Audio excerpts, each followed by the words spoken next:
Señal directa. Estamos de regreso y vamos a enlazarnos a una entrevista con Rodrigo Escobedo Sánchez. Él es jefe del Servicio de Infectología de Adultos del antiguo Hospital Civil Fray Antonio Alcalde, y con él vamos a platicar de este caso que pues sin duda prendió las alertas en nuestro país, la muerte de una niña en Coahuila infectada por el virus de la influenza aviar AH5N1. Rodrigo, gracias por tomar esta charla. Muy buenos días. Hola, ¿qué tal? Muy buenos días a todos y bueno, gracias por la invitación y aquí estamos a la orden. Bueno, siempre que hablamos de un virus con estas transmisiones o provenientes de animales, sin duda se encienden las alertas, y más cuando se trata de animales de consumo cotidiano. Así que me gustaría, Rodrigo, si comenzamos y nos compartes el contexto que hay en torno a por qué se dan este tipo de transmisiones. Sí, claro. Este tipo de influenza, llamado influenza aviar H5N1, bueno, básicamente es una enfermedad que afecta principalmente a aves. Desde el 2003 se han hecho estudios zoonóticos en base a aves de migración. ¿Qué ha pasado con este virus? Bueno, ha mutado, su transmisibilidad ha cambiado. Ahora las aves infectan ganado, reses, porcinos, algún otro tipo de ganado que están en granjas. Y bueno, esto ocasiona que este animalito, al estar infectado, pues bueno, se transmita directamente al humano, que tiene contacto directo con las secreciones respiratorias de este animalito. Afortunadamente, hasta la fecha, no ha habido una transmisión todavía de humano a humano. ¿Qué quiere decir? Que si hay un pacientito que sale positivo a influenza H5N1, no hay manera todavía, no ha tenido esa capacidad del virus de mutar para que la enfermedad se transmite de un humano a otro humano. La persona que se infecta obviamente está expuesto a un animalito infectado, y que bueno, solamente la enfermedad va a atacar a esa persona que tuvo contacto directo con el animal enfermo. Claro. Ahora, ¿cómo es que esta pequeña se contagió? Bueno, faltan datos todavía por parte de la Secretaría de Salud, pero bueno, obviamente tuvo que haber tenido contacto con algún ave. Como lo vuelvo a repetir, el virus está en aves migratorias, entonces probablemente algún ave que voló, que pasó de un país a otro, pues bueno, probablemente infectó a otra ave, y esta niña probablemente pudo haber tenido contagio directamente, ya sea con un ave o probablemente algún tipo de ganado. Hasta ahorita, vuelvo a repetir, no ha habido transmisión de humano a humano. Tan es así que, bueno, los colegas que están en Torreón han hecho estudios a todas las personas que tuvieron contacto con esta menor, y afortunadamente hasta ahorita los resultados han salido negativos para todas las personas que estuvieron expuestas a la niña. ¿Qué síntomas hay en esta enfermedad, y también cómo es posible identificarla y saber que no se trata de otro tipo de infección? El gran problema es que cursa clínicamente como un cuadro gripal. Algo que es muy característico de la influenza aviar es que genera mucha conjuntivitis. Entonces hace mucho ojo rojo, mucho lagrimeo, pues una conjuntivitis con secreción lagrimal verdosa en las mañanas, y bueno, empieza a tener dolor de cabeza, escurrimiento nasal, dolor de garganta, puede llegar a haber tos, puede haber problemas de tos productiva, empieza a tener dificultad respiratoria, y obviamente pues al estar expuesto, al estar con este brote que está reportándose más en Estados Unidos y en algunas partes del mundo, pues bueno, obviamente el estudio epidemiológico es lo que va a hacer para que nosotros sospechemos de una influenza aviar. Como te repito, el problema es que tiene cuadro clínico muy semejante a una gripe común, a una influenza y a estos casos esporádicos que ya estamos viendo respecto a... Claro, precisamente por esto, Rodrigo, me gustaría que nos explicaras cómo es que se tiene la certeza de que se trata precisamente de una gripe aviar, y qué tipo de estudios se deben realizar para que esta certeza se pueda tener. Sí, el detalle, por ejemplo, en los casos que llegan a los hospitales, pues obviamente es obligatorio hacer estudios de panel viral. Afortunadamente, los paneles que se cuentan en muchos hospitales ya incluye también influenza aviar. Entonces, al momento que tenemos un paciente que requiere ya atención médica, que está teniendo caída en la saturación, que está teniendo dificultad para respirar, pues obviamente estamos ante la necesidad de hacer estudios para ver en ese mismo caso, en ese mismo momento, ver si no es influenza, si no es COVID, y ahora también tenemos que incluir si no es H5N1. Obviamente también hay que hacer este estudio epidemiológico que te comentaba, porque probablemente alguna ave, algún pajarito que estuvo ahí cerca de algún caso, pues obviamente podemos encontrar el animalito más enfermo, probablemente hasta fallecido, ¿no?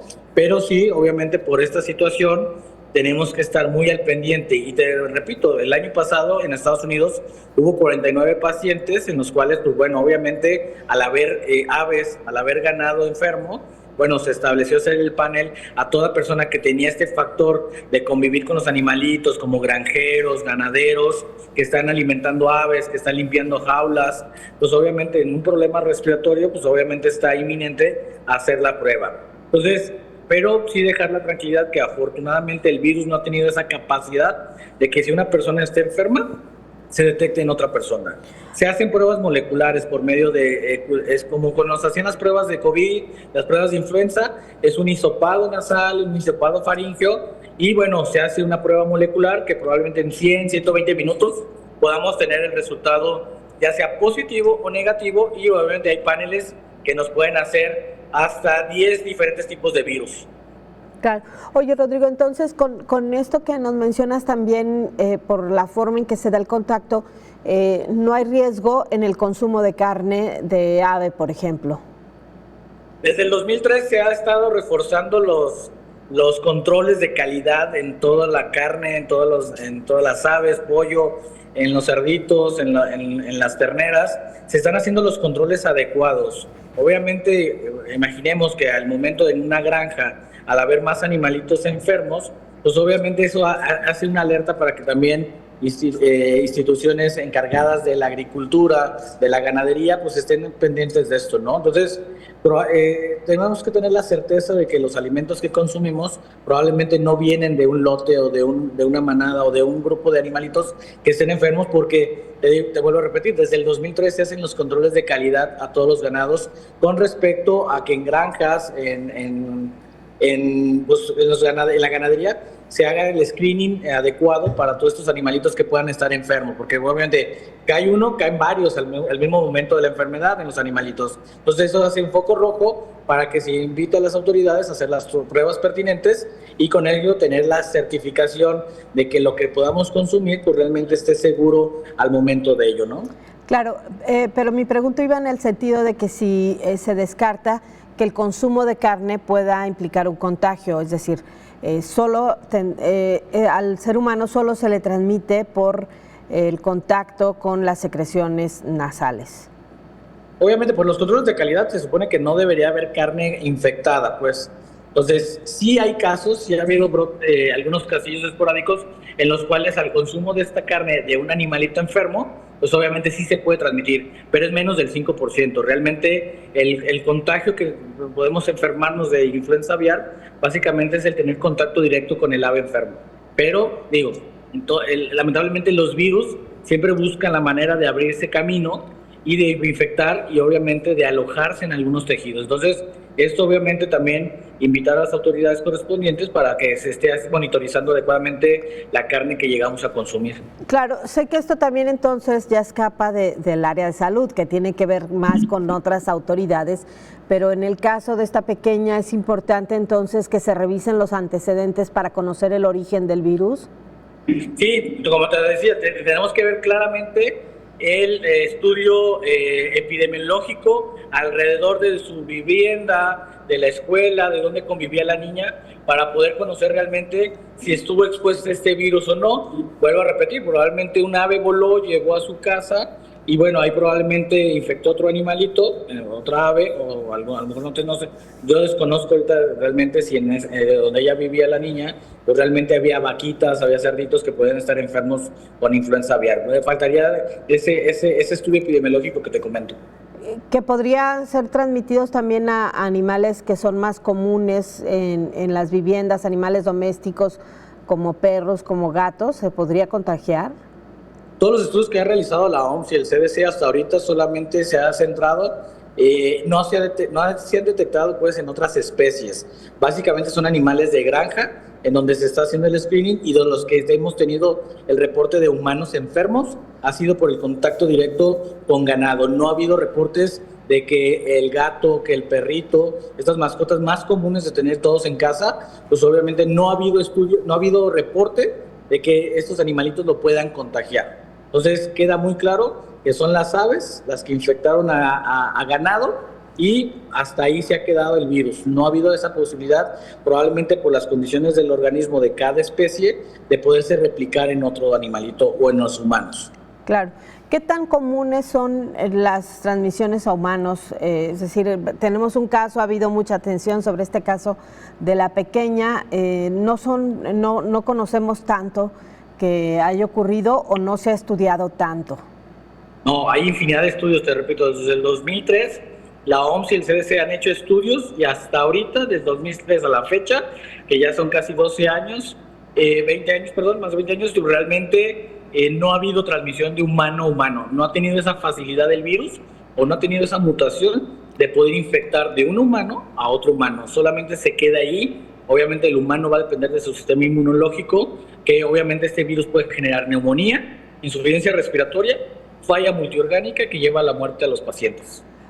¿Es mortal este virus o tiene que ver también con las condiciones del ser humano que lo adquiere?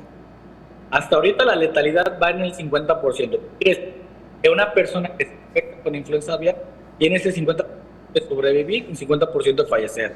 Pero no ha habido más alto esta tasa de letalidad. Se ha quedado en ese porcentaje, y obviamente todo este tipo de infecciones va a depender también del sistema inmunológico que tengan los pacientes. Por supuesto.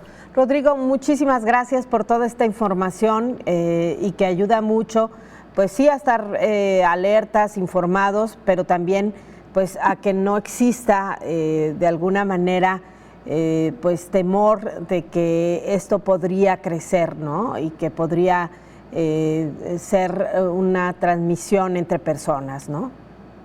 Sí, dejar muy tranquilo a nuestro auditorio de que ahorita una transmisión de una persona enferma a otra persona no se ha dado en el mundo. Solamente ha sido la persona que ha estado expuesta al ganado, a alguna ave, que son realmente los que pueden llegar a desarrollar la enfermedad. Pues obviamente tener que tener estos cuadros de vigilancia, sobre todo en granjas, en animalitos de corral, porque a veces tenemos animalitos de corral, y bueno, también estar muy al pendiente de ellos, pero dejarle al auditorio muy claro que hasta ahorita el virus no se ha demostrado en muchos estudios que se puede transmitir de una persona enferma a un cuidador o a un familiar o a alguien cercano, afortunadamente. Pero los virus siempre, por todo lo que hemos generado el ser humano, de cambio climático, todas estas condiciones de contaminación, pues obviamente los virus tarde que temprano van a virar, y bueno, hay que estar muy alertas para ello. Muy bien, muchísimas gracias. Que tengan bonito día, saludos a todos. Muchas gracias. Es Rodrigo Escobedo Sánchez, jefe del Servicio de Infectología de Adultos del antiguo Hospital Civil de Guadalajara, Fray Antonio Alcalde.